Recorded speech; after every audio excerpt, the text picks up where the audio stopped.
Assalamualaikum warahmatullahi wabarakatuh. Halo guys, saya Lirin Agustin akan menampilkan video tutorial mengolah data menggunakan SPSS, di mana akan dilakukan uji ANOVA, uji chi-square, serta regresi linear. Selamat menyaksikan.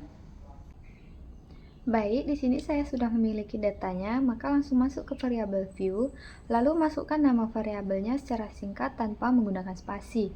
Lalu label, masukkan kepanjangan dari nama tadi, boleh menggunakan spasi. Masukkan value sesuai dengan data kita. Setelah selesai memasukkan variabel, masukkan data. Setelah itu lakukan uji normalitas data dengan cara klik Analyze, kemudian Deskriptif, lalu Explore. Masukkan data, klik Statistik, checklist bagian deskriptif, masuk ke Plot, checklist bagian Normality Plot, lalu pada outputnya lihat di bagian Kolmogorov-Smirnov. Apabila p-value-nya besar dari 0,05, artinya distribusi data kita normal. Lalu lanjutkan dengan uji homogenitas. Klik Analyze, Compare Mean, lalu One Way ANOVA. Masukkan datanya, klik Post Hoc, lalu checklist LSD, klik Option, klik Homogeneity. Lalu lihat p-value-nya. Apabila tidak ada perubahan data secara signifikan, maka artinya data kita homogen. Lanjutkan dengan Record Data. Klik Transform, lalu Record into Different Variable, masukkan datanya, kemudian masukkan output variabelnya. Setelah itu, klik All and New Value, masukkan value untuk variabel yang terbarunya. Setelah itu, klik OK, maka variabel yang baru akan muncul di bagian sebelah kanan variabel yang lama. Selanjutnya, lakukan uji Kruskal-Wallis. Klik Analyze Non-Parametric Test, Ligasi Dialog, kemudian K-Independent Sample. Masukkan datanya, klik Define Rank, masukkan minimumnya 1 dan maksimumnya 2. Checklist bagian Kruskal-Wallis, lalu OK.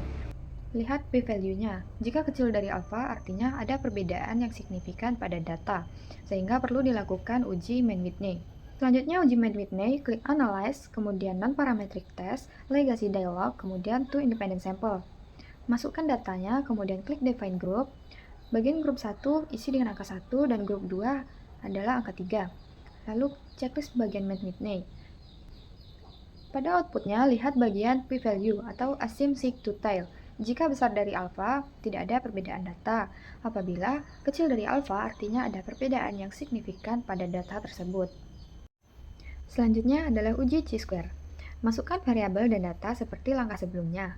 Kemudian uji chi-square dilakukan dengan mengklik Analyze, Deskriptif, kemudian Cross-Tab. Masukkan datanya, kemudian klik Statistik, checklist bagian chi-square dan Risk, kemudian klik Cell, checklist bagian Observed dan Expected.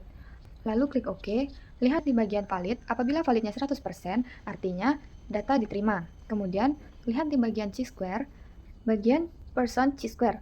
Jika value-nya kecil dari alpha, artinya tidak ada hubungan antara jenis kelamin dengan penurunan kadar kolesterol.